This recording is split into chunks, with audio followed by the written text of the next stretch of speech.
이 시간 마태복음 25장 31절에서 46절에 나오는 양과 염소의 비유 속에 담겨진 말씀의 본질을 깨달으며 함께 은혜를 나누고자 합니다. 예수님께서 왜 믿는 자들을 양으로 비유하셨는지 양의 특성을 알면 좀 이해할 수 있습니다. 양은 시력이 나빠서 사물을 잘 분별하지 못하고 눈앞에 보이는 것을 졸졸 따라가기 때문에 잘 속는다고 합니다.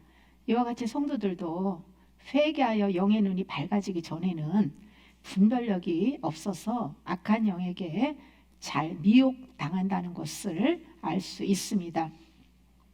양은 다리가 약하고 빠르지 못하여서 뒤로 이 벌러덩 잘 넘어지는데 이렇게 넘어지면 스스로의 힘으로는 일어나지 못하고 목자가 일으켜 주어야 한다고 합니다. 이와 같이 믿음이 연약하여 복음으로 살지 못하면 죄에 잘 넘어진다는 것을 깨닫게 해줍니다. 연약한 믿음은 여러 가지 시험을 당하고 넘어졌을 때 양처럼 스스로의 힘으로 일어서지 못합니다. 그때마다 예수님께서 말씀으로 다가오셔서 새 힘을 주시고 일으켜 세워 주어야만 양은 목자의 음성을 듣고 따라갈 수 있습니다. 또한 양은 이기적이고 자기 먹이 찾는 것에만 정신이 팔려가지고 그 방향 감각도 잃어버리고 제멋대로 가기 때문에 목자가 없으면 생존하기가 어렵다는 거예요. 우리 역시 다 양 같아서 그릇 행하여 제 길로 가기 때문에 주님이 천국 가는 길로 우리를 인도해 주지 않으면 정로를 이탈하여 구원받을 수 없다는 것이죠. 양의 좋은 점은 듣는 귀가 발달하여서 목자의 음성만 듣고 따라가며 귀소 본능이 강하여 반드시 왔던 길로 다시 돌아오고 죽을 때가 되면 온순해진다고 합니다. 그리스도인들도 양처럼 주님의 말씀을 듣는 귀는 발달했죠. 문제는 눈이 잘 보이지 않는 상태에서 세상 소리를 많이 듣다 보면 사단의 미혹을 받고 길 잃어 방황할 수도 있다는 것입니다. 이때 목자의 그 사랑의 손길이 택한 영혼들을 다시 하나님의 품 안으로 돌아오도록 인도해 준다는 것이죠. 양이 죽을 때가 되면 온순해지는 것처럼 우리도 날마다 자아 죽음을 온순하게 받아들이고 부활 생명으로 살아야 될 줄 믿습니다. 양과 염소를 함께 키우는 이유는 염소가 양들에게 유익을 주기 때문이에요. 시력이 좋지 않아서 길을 잃고 방어 능력도 약하고 낯선 그 환경에 대한 불안감도 이 강한 양을 염소가 길을 잃지 않고 새로운 풀을 찾도록 도와준다고 합니다. 또한 염소가 막 뛰어다니면서 그 뿔로 봤기 때문에 그 양이 게을러 가지고 움직이기 싫어하는 양이 염소가 막 박으니까 뭐 어쩔 수 없이 막 이리저리 막 피해 다니다 보니 이렇게 움직여서 운동을 하게 한다는 것이죠. 이것은 염소처럼 괴롭히는 사람이나 그 문제들을 보내는 것은 하나님께 나아가서 성령으로 기도하고 말씀 읽고 봉사하며 건강한 신앙생활을 하도록 허락하신 거라는 것을 깨닫게 해주시죠. 염소는 순종하지 않는 사람을 상징합니다. 그리고 재물과 번영을 상징하기도 합니다. 그리스도인의 그 번영과 성공과 그 부요에 집중하는 것은 아주 위험하죠. 교회 안에는 자신의 이익을 위해서 예수님의 이름을 팔아서 성도들의 주머니를 털어내는 싹꾼들도 아주 많습니다. 십자가 복음은 전하지 않고 거짓 예언과 혼잡한 가르침과 땅에 복을 추구한다면 그는 염소라고 할 수 있겠죠. 염소와 양의 근성은 완전히 다릅니다. 양은 목자이신 주님께 시선을 두고 그분의 음성을 듣고 따라간다면 염소는 모든 시선과 초점이 자기에게 있어요. 양들도 처음에는 자기중심적이고 이기적이고 죄로 더러운 상태입니다. 그러나 목자의 음성을 계속 듣고 따라가면서 점점점 자기를 버리고 목자를 닮아간다는 것이죠. 이게 정상적인 그 신앙생활이라고 할 수 있겠죠. 하나님의 그 말씀을 영의 귀로 듣고 회개하여 눈이 밝아진 양은 예수님의 생명과 연합하기 위해 자기의 모든 것을 내려놓고 주님 뜻에 순복합니다. 우리가 양으로 부름받았다면 진리 안에서 겸손한 양들과 함께 하시는 주님을 발견하고 예수님을 기쁘게 해드려야 합니다. 염소는 자기를 포기하지 않고 재물과 하나님 둘 다 섬기려고 합니다. 자아와 땅의 복을 포기하지 않다 보니 그 마음 안에는 진리의 빛이 없기 때문에 늘 자만하고 교만하죠. 영의 눈이 가려지고 마음이 혼미한 탓에 심령이 가난하고 겸손한 양들과 함께 하시는 예수님을 보지 못합니다. 염소는 외적인 것에 가치를 두고 세상을 사랑한다면 양은 내면의 가치를 두고 눈에 보이지 않는 말씀을 사랑하고 그 말씀의 인도를 받습니다. 31절에는 예수님께서 그 모든 그 천사들과 함께 공중으로 예수님께서 천사들과 함께 오시는 공중 강림에 대해서 지금 말씀을 하고 있어요. 인자가 자기 영광으로 모든 천사와 함께 올 때에 자기 영광의 보좌에 앉으리니. 데살로니가 전서 4장 16절 17절에서는요. 예수님께서 천사들과 함께 공중으로 강림하시는 내용이 나오고요. 또 데살로니가전서 3장 13절과 계시록 19장 14절에서는 모든 성도, 즉 백마 군대인 휴거 성도와 함께 지상으로 재림을 하시는 내용이 나옵니다. 예수님의 재림은요, 바울과 사도 요한이 이렇게 증언을 할 때에 공중 강림과 지상 재림 이렇게 이 둘로 구분을 해가지고 증언을 하고 있어요. 그러니까 환란 전에 공중 강림이 있고 7년 대환란 끝날 무렵에 예수님이 그 휴거 성도들과 함께 백마 군대죠. 지상으로 재림하는 것을 말씀하고 있습니다. 25장 32절에서 34절, 32절에서 34절 합독합니다. 모든 민족을 그 앞에 모으고 각각 구분하기를 목자가 양과 염소를 구분하는 것 같이 하여 양은 그 오른편에 염소는 왼편에 두리라. 그때의 임금이 그 오른편에 있는 자들에게 이르시되 내 아버지께 복받을 자들이여 나와 창세로부터 너희를 위하여 예비된 나라를 상속받으라. 아멘. 양은 오른편에 염소는 왼편에 이게 둔다고 하는데요. 전도서 10장 2절에 보시면 지혜자의 마음은 오른쪽에 우매자의 마음은 왼쪽에 있다고 증언합니다. 오른쪽은 하나님의 위엄과 영광, 존귀와 능력, 보호, 생명과 의로움 등을 상징한다면 왼쪽은 저주와 사망, 불의, 미련함과 힘의 상실을 상징합니다. 하나님이 심판하실 때에 오른편에 선다는 것은 하나님의 영광에 참여한다는 것이고 왼편에 선다는 것은 영원한 지옥에 떨어진다는 것을 나타냅니다. 시편 16편 8절 내가 여호와를 항상 내 앞에 모시며 그가 나의 오른쪽에 계심으로 내가 흔들리지 아니하리로다. 아멘. 다윗은 여호와를 항상 눈앞에 모시고 사는 것과 같은 믿음으로 살았습니다. 우리 안에 주님이 계시잖아요.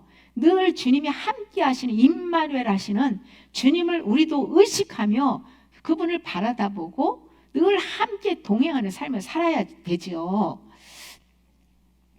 그렇게 눈앞에 모시는 것처럼 그렇게 살았기 때문에 그 힘과 능력을 가지신 하나님이 자신을 항상 보호해 주시고 또 그렇기 때문에 어떠한 어려움에도 어떠한 고난과 환난이 와도 자기 마음이 요동하거나 흔들리지 않는다고 고백하는 거예요.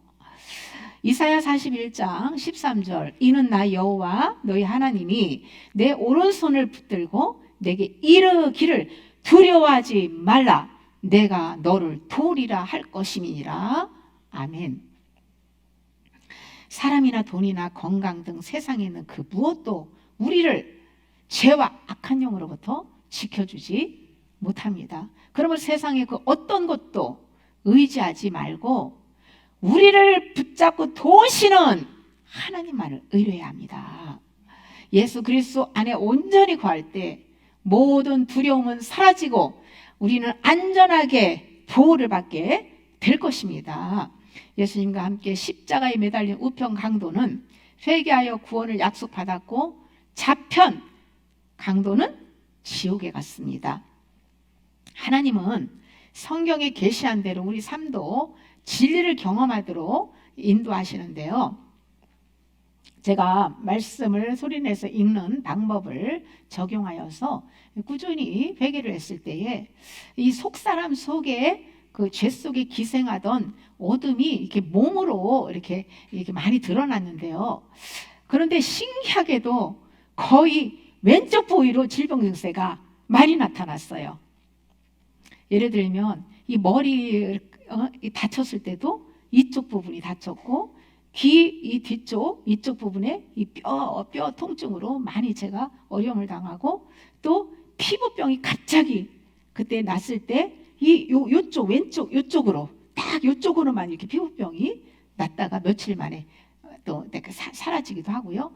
대상포진도 이 왼쪽 가슴을 중심으로 해서 겨드랑 쪽으로까지 이렇게 딱 이쪽으로 대상포진으로 제가 2주 이렇게 이제 고생을 했고요. 손가락이 끝에 이게 딱 5개 손가락 끝에 습진으로 몇 년 고생했는데요. 요것도 딱 이 왼쪽만 끝에만 그리고 또 이렇게 가끔가다 이 손에 이 쥐가 나면서 이렇게 쫙쫙 이렇게 마비 현상이 왔을 때도 왼손이 그랬고요. 뭐 또 그 다리 쥐 나는 통증 그리고 이 발에 다칠 때도 왼쪽 다쳐가지고 뼈 다쳐가지고 막 이렇게 몇 달 동안 제가 고생하고 왼쪽 새끼 발가락 그 무전 발톱 이것도 왼쪽이었고요. 그냥 거의 다 전부 다 왼쪽에서 나타났어요. 주님께서 은혜로 지금은 거의 다 치료를 해주셨는데요. 그런데 제가 아는 분들도요, 이 마귀 공격을 받는데 왼쪽 부위라고 얘기를 하는 거예요. 그러니까 이런 것을 볼 때에 오른편과 왼편도요, 하나님께서 진리를 계시하시기 위해서 말씀하시고 또 믿는 자들에게도 그대로 반영된다는 것을 제가 경험적으로 깨달았습니다. 물론 오른쪽도 없지 않아 있겠지만 어쨌든 저는 전부 다 왼쪽으로 드러났고 치유받았어요. 34절에서 임금은 우리의 왕 그 예수 그리스도를 말씀하고 있는데요.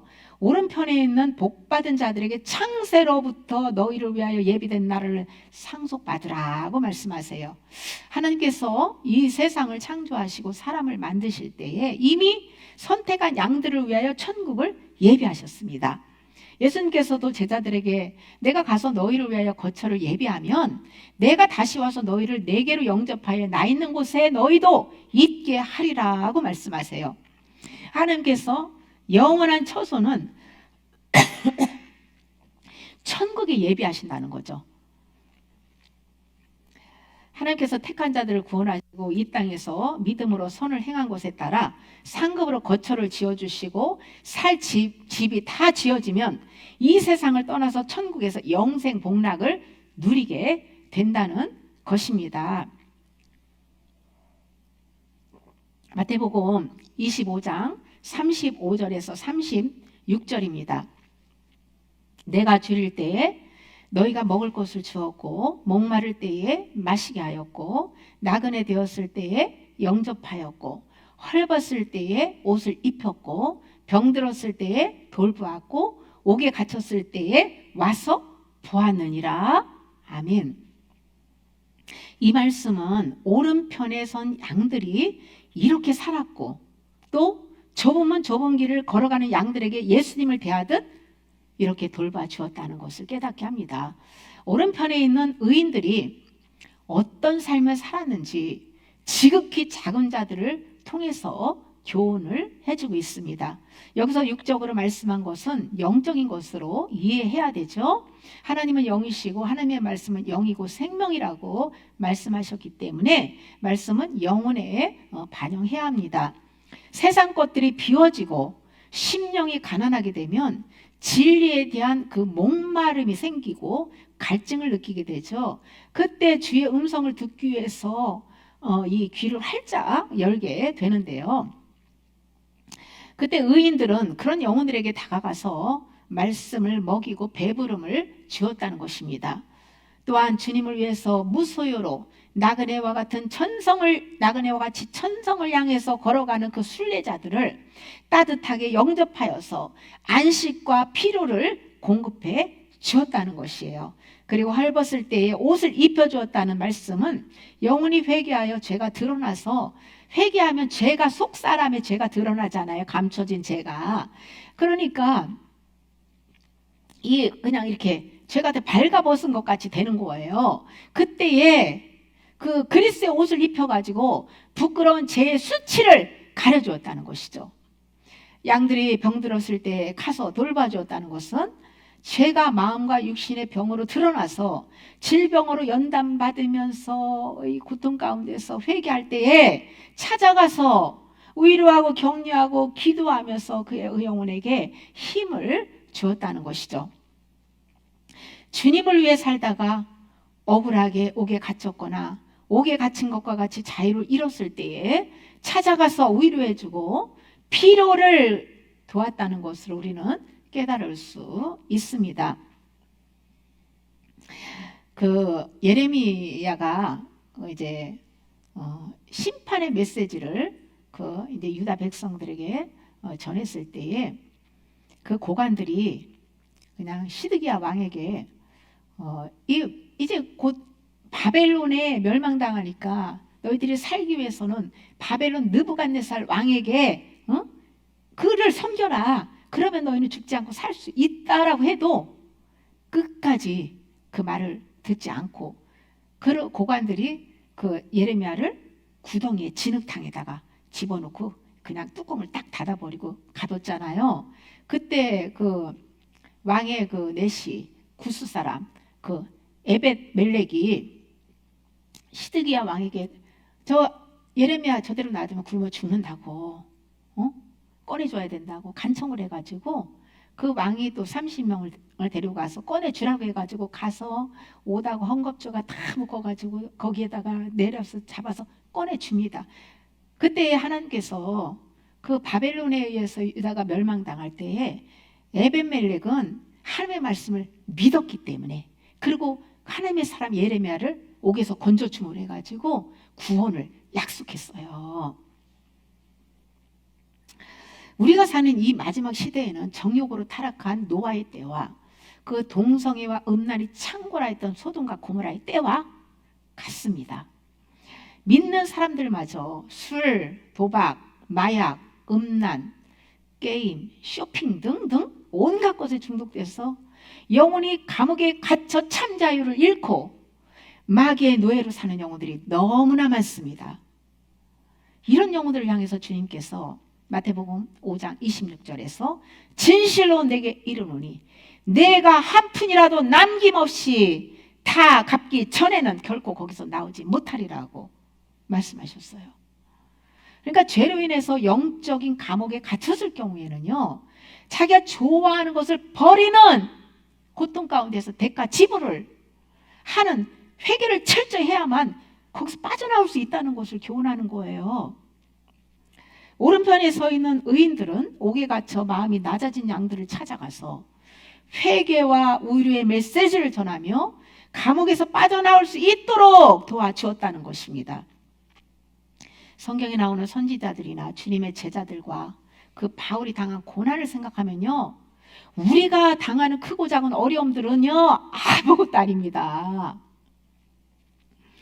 고린도서 11장 23절에서 27절에 내가 수고를 넘치도록 하고 옥에 갇히기도 더 많이 하고 매도 수없이 맞고 여러 번 죽을 뻔하였으니 유대인들에게 40에 하나 감한 매를 5번 맞았으며 3번 태장으로 맞고 1번 돌로 맞고 3번 파선하고 일주야를 깊은 바다에서 지냈으며 여러 번 여행하면서 강의 위험과 강도의 위험과 동족의 위험과 이방인의 위험과 시내의 위험과 광야의 위험과 바다의 위험과 거짓 형제 중에 위험을 당하고 또 수고하며 애쓰고 여러 번 자지 못하고 줄이며 목마르고 여러 번 굶고 춥고 헐벗었노라. 이게 누구 고백입니까? 바울이잖아요. 거기다가 달마다 이 사단의 사자 가시, 네? 그 막 눈에 큰 고통, 그것을 다 찌르는, 가시가 찌르는 것 같은 그 고통을 당하면서 복음을 전파하는 사명을 감당했습니다. 그러면서 자신은 약한 것들을 자랑한다고 증언하고 있거든요. 그리스도를 위하여 그 약한 것들과 능욕과 궁핍과 박해와 공고를 기뻐하는 것은 그리스도의 능력이 약한 그때에 강하기 때문이라고 고백하는 거예요.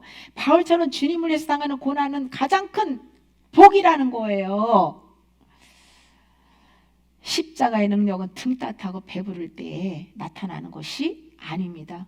우리가 자기를 부인하는 십자가를 지고 믿음의 주여 온전케 하시는 예수님을 바라다보고 살 때에 기적하던 은혜와 위로와 평안을 얻을 수 있습니다.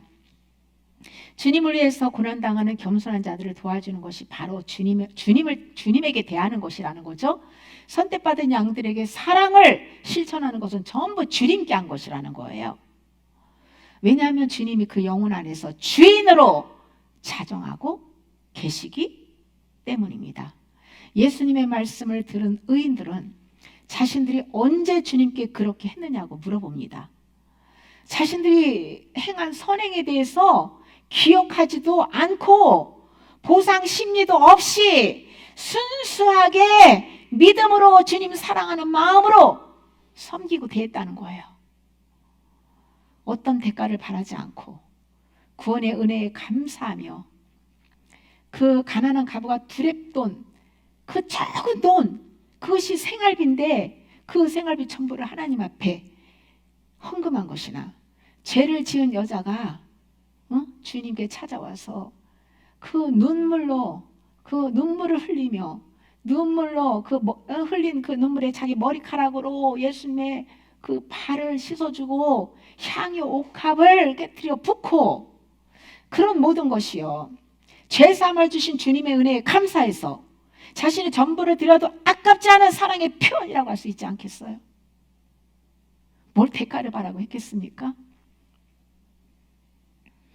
우리도요 구원해 주신 예수 그리스도의 은혜에 늘 감사하며 주권을 하나님께 드리고 청지기 정신으로 살아야 될 줄 믿습니다. 40절에 보시면 왕이신 주께서 그 너희가 여기 내 형제 중에 지극히 작은 자 하나에게 한 것이 곧 내게 한 것이라고 말씀하세요. 이 말씀을 통해서 오른편에 서 있는 양들이 어떤 사람인지를 또 알 수 있습니다. 지극히 작은 자가 핵심이에요. 지극히 작은 자와 주님은 함께 하시고 그들에게 한 것은 곧 주님께 한 것이라는 것이죠. 주님께서 말씀하시는 지극히 작은 자는 어떤 사람을 가리키는 것일까요? 뭐 저 노숙자, 그냥 배고파서 굶어 죽는 사람, 뭐 그런 뭐 사람들, 우리가 볼 때 불쌍한 그런 사람들을 말씀하고 있는 것일까요? 마태복음 18장 3절에서 4절입니다. 이르시되 진실로 너희에게 이르노니 너희가 돌이켜 어린아이들과 같이 되지 아니하면 결단코 천국에 들어가지 못하리라. 그러므로 누구든지 이 어린아이와 같이 자기를 낮추는 사람이 천국에서 큰 자니라. 아멘. 여기서 어린아이, 저와 여러분들 어린아이 같지 않으면 천국 못 들어간다고 말씀하고 있잖아요. 근데 그 어린아이가 누구라는 거예요? 어떤 사람이라는 거예요? 자기를 낮추는 사람이라고 말씀하고 있는 거예요. 자기를 철저하게 낮추고 자기를 부인하지 않으면 결단코 너희는 천국에 들어가지 못하리라고 말씀하시는 거예요.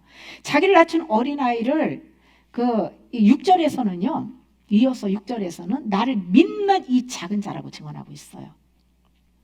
예수님을 믿는 자들을 이 겸손한 자, 작은 자라고 표현합니다. 예수님을 믿는 것을 정확히 표현하면 예수 그리스도의 말씀 안에서 나는 죽고 예수로 사는 부분만 믿는 거예요. 말씀대로 살지 않는 부분은 믿지 않는 거예요. 믿지 않는 곳에는 예수님이 계시지 않기 때문에 임재하지 않죠.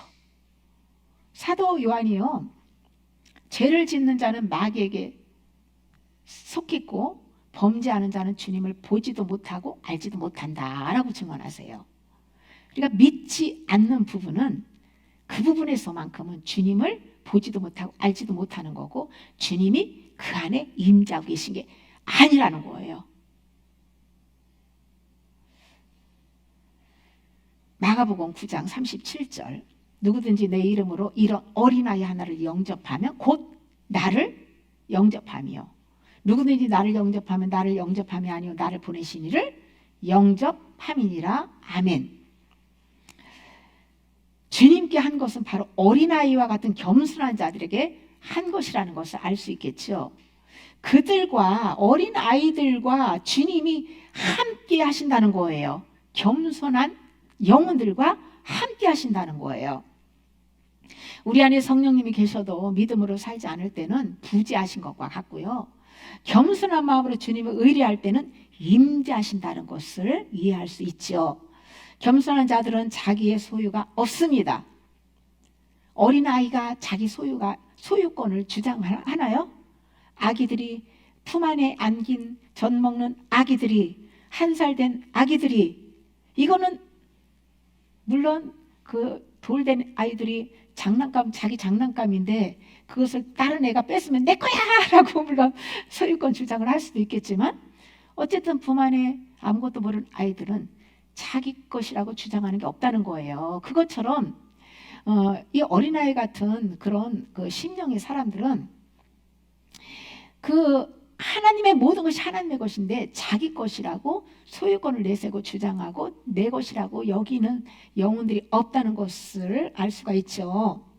외적으로 소유를 가지고 있어도 주님의 것을 은혜로 감사하며 합당하게 사용하고 이 마음만큼은 무소유로 청지기와 같이 산다는 거예요. 이런 영혼들이 심령이 가난한 지극히 작은 자예요.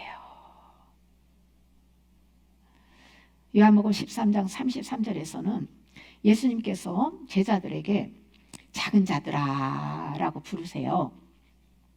무소유는 모든 소유권을 주님께 이양하고 일상에서 주님의 절대 주권을 인정하며 말씀과 동행하는 것입니다. 자기라는 옛사람을 부인하고 새 사람의 옷을 입고 주님을 따르는 삶이죠. 가룟 유다 빼고 11명의 제자들은 어린아이와 같이 작은 자로 심령이 가난한 자가 된 것은 처음 부름받고 주님을 따를 때에 옛소유를 다 버렸기 때문이에요. 믿음의 조상 아브라함은 그 갈대아 우르에서 그 아버지가 우상을 만드는 그 직업이었잖아요. 아주 부자였죠. 그런데 하나님께서 딱 나타나셔서 그를 부르실 때 너는 본토 친척 아비 집을 떠나라고 했잖아요. 그때 즉시 하나님 말씀에 순종하고 미련 없이 그 옛것을 그 물질을 모든 걸 미련 없이 딱 버리고 떠나잖아요. 이것은 옛사람의 죄의 신을 벗고 하나님이 주신 복음의 신을 신고 믿음의 길을 걸어가는 것을 깨닫게 해줍니다. 양들은 전부 옛것을 버리는 회개를 하고 말씀으로 심령이 새롭게 되어 성령으로 사는 영혼들입니다. 또한 예수님께서 스스로의 힘으로 움직일 수 없는 중풍병자를 향해서 작은 자라고 하시잖아요. 예수님께서 말씀을 전하는데 그 방에는 사람들이 가득, 예수님이 가시는 곳마다 아주 막 군중들이 수많은 사람들이 치유받기 위해서 환자들이고 다 몰려들잖아요. 그 가득 차서 뭐 사람들이 막 있으니까 그 환자를 데리고 온 친구들이 어떻게 들어갈 수가 없으니까요. 그 머리를 써가지고 지붕에 올라가서 지붕을 뜯고 그냥 침상을 중풍병자를 예수님 그 위에서 이렇게 내리잖아요. 그것을 보고 예수님은 그 병자를 향해서 작은 자라고 말씀을 하는데요.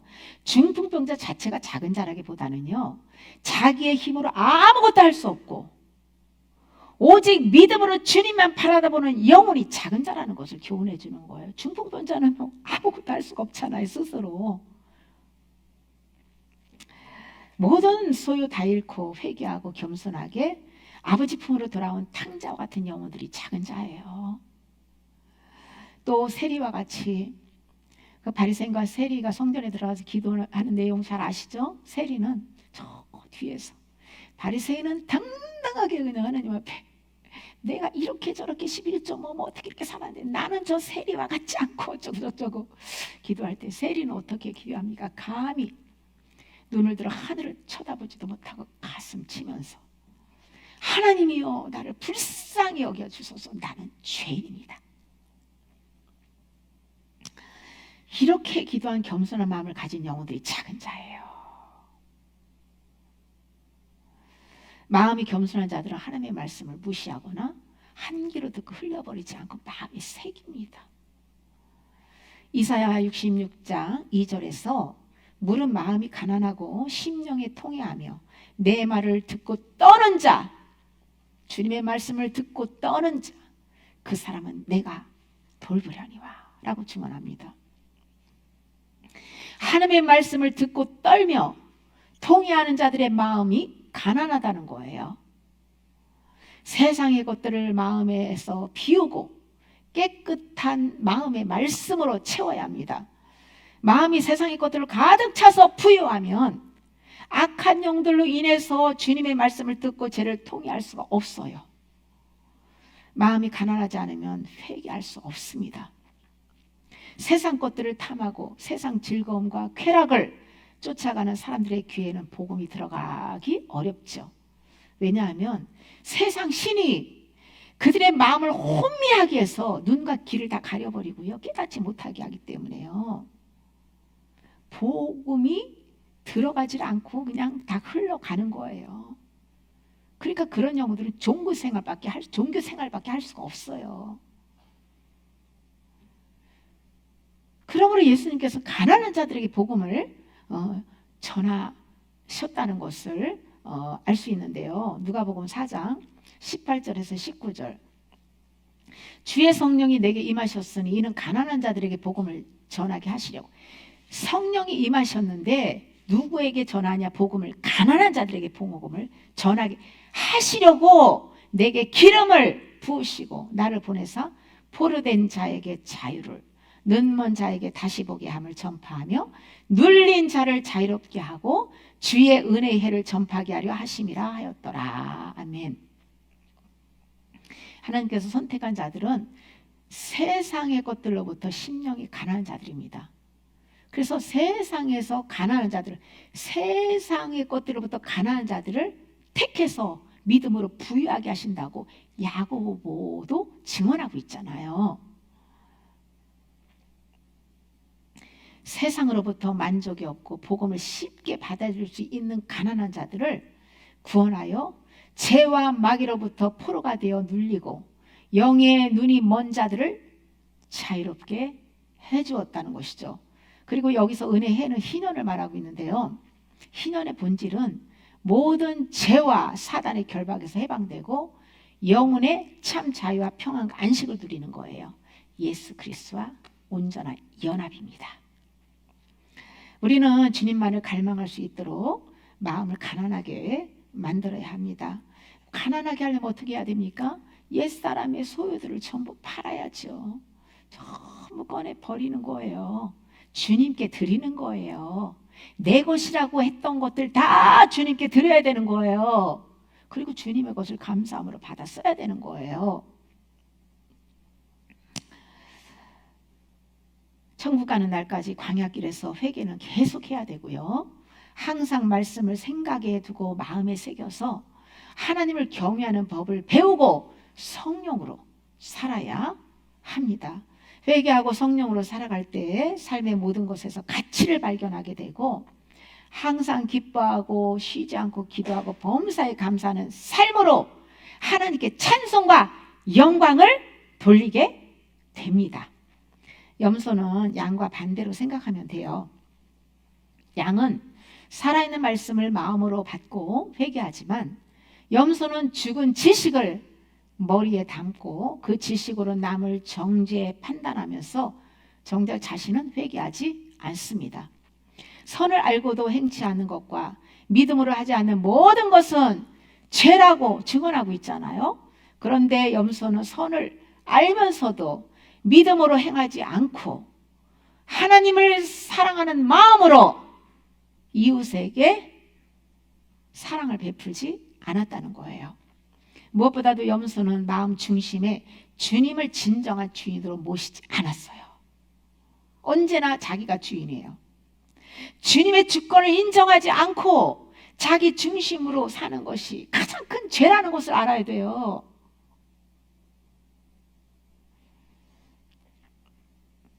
그래서 주권을 하나님께 이양하는 것이 얼마나 중요한지 몰라요. 그것부터 신앙의 출발이 돼야 돼요. 그래야 주님이 모든 일들을 하시고 우리를 은혜를 베푸시고 구원해 가시는 거예요. 주권을 하나님 앞에 드리지 않으니까 내가 내 힘으로 무엇인가를 하려고 하니까 열매도 없고 무엇인가를 좀 하면은 그냥 이게 이렇게 보상 심리가 발동하고 하나님과 거래하게 되고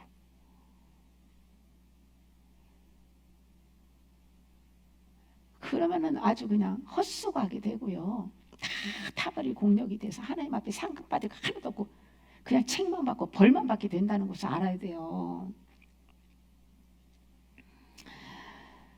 염소는요, 육신의 정, 안목의 정, 이생의 자랑을 즐기고 세상의 복을 받기 위해서 세상 신에게 절합니다.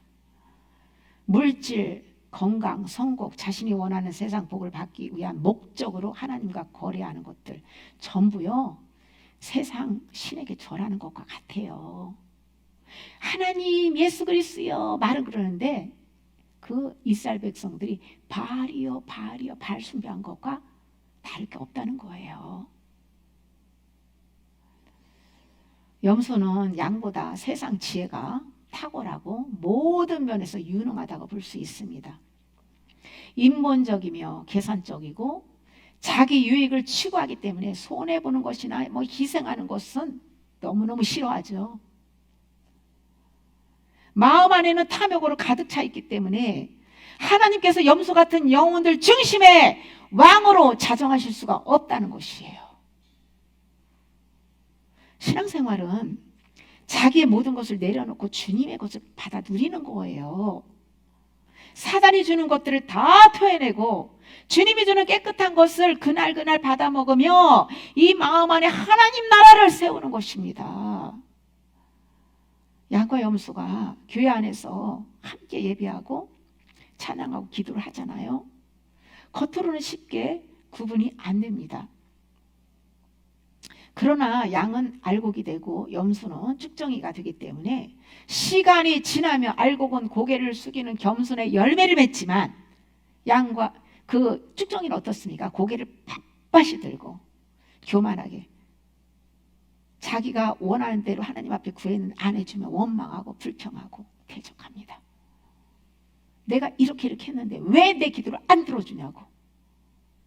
누구는 그냥 복을 줘가지고 잘 되는데 나는 왜 이렇게 고난만 당하고 어려움만 당하냐고 비교하면서.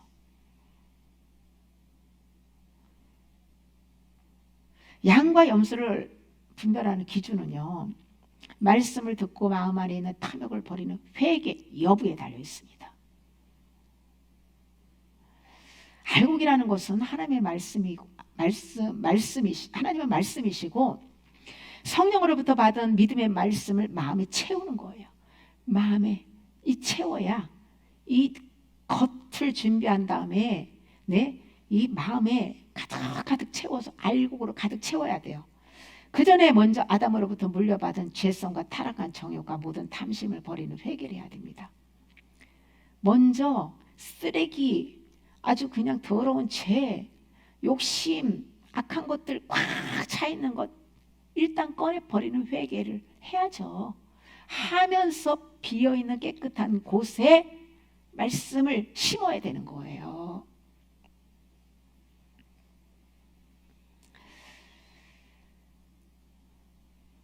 그런데 쭉정이는 마음 안에 가득 찬 옛사람의 소유를 버리는 회개를 하지 않았기 때문에 그 마음에 살아있는 말씀이 없다는 거예요. 말씀에 대한 지식이 없는 게 아니라 말씀은요 똑똑해가지고 똑부러지게 잘 알아요. 문제는 살아있는 생명의 말씀이 없다는 거예요. 살아 역사는 믿음의 말씀이 있으면 회개하게 되어 있습니다. 옛사람의 모든 것을 무너뜨리고 그리스도의 인격으로 다시 세워 나가야 합니다. 이것이 믿음 생활이에요. 우리가 지금까지 비진리에 속아서 회개하지 않고 염소와 같이 살았다면 지금부터라도 양이 되어서 목자장 되시는 예수 그리스도만을 바라다보고 그분을 쫓아가야 합니다. 처음에는 눈이 흐릿한 양처럼 영적인 사물이 선명하게 보이지 않아서 어둠의 영에게 많이 쏘가 살죠. 저도 많이 쏘았습니다. 그러나 꾸준히 목자의 음성만 듣는다면 돌이키는 회개를 할 수 있고요. 그러면서 이제는 세상에 이 좋은 소리들 듣던 것들을 이제 다 차단하고 내려놓게 되고, 뭐 눈으로 보고 즐겼던 것들 다 끊어버리고, 내 오감 만족시키는 것 다 내려놓고요. 오직 주님의 음성만 듣고 주님의 말씀에 순종하며 주님을 따라가게 되는 것이죠. 마지막 때는요, 천국 가는 길로 바르게 인도하는 참된 목자를 만나는 것이 너무 중요합니다. 사실 싹군과 같은 목자들, 그 밑에 있는 양들은요, 깨달으면 거기서 나와야 되는 게 맞아요. 정말 성령으로 바른 진리, 십자가 복음을 전하고 회개시키고 진리를 바르게 전하는 그런 목자가 천국 가는 길을 알고 바른 길로 인도해서 천국을 향해 갈 수 있도록 도와주는 것이지,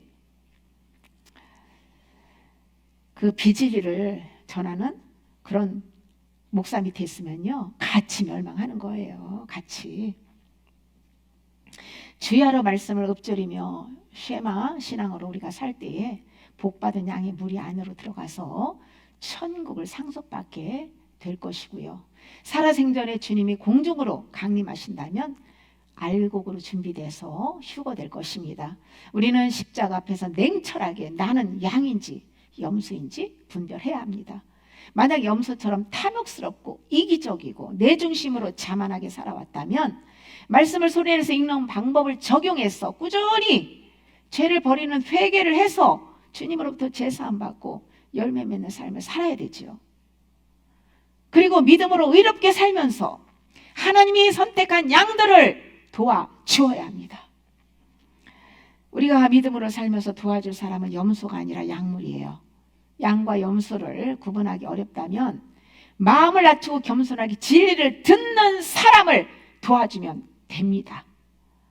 양도 귀신에 지배받아 고개를 쳐들고 교만한 자세를 취할 때는요 도와줄 때가 아니에요. 기다렸다가 환난 당하면서 마음을 낮출 때 지혜롭게 도와주는 것이 좋습니다. 마지막 이 시대에 지극히 작은 자, 즉 양들 속에 계신 예수님을 잘 섬기며 사랑 실천하여 하늘의 상급 쌓고 열매 맺으며 세마포와 흰옷으로 단장하는 저와 여러분이 되시기를 예수님의 이름으로 축복합니다. 아멘.